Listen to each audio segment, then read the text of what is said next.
As syempre student. So, paano nyo na-strive yung pagiging student and then artist as well? Paano nyo siya napagsasabay-sabay? Sa una, makakaaway mo talaga yung parents mo. Okay, parents. Pero, okay. I mean, they're coming from a good place. So, gusto lang nila na makakauwi ka ng maaga para makapasok ka kinabukasan. I mean, by now, nag-iba naman na kasi dati po kapag may gig kami, tugtog uwi ako. Okay. So, lagi akong habang nasa angkas ako pa uwi, magigilty ako.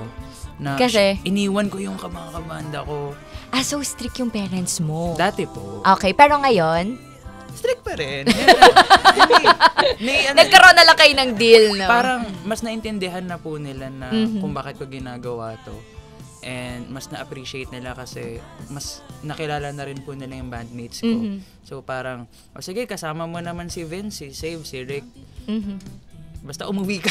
Basta umuuwi. So, same din sa inyo. Nagpapaalam, ganun lang. Oo. Same.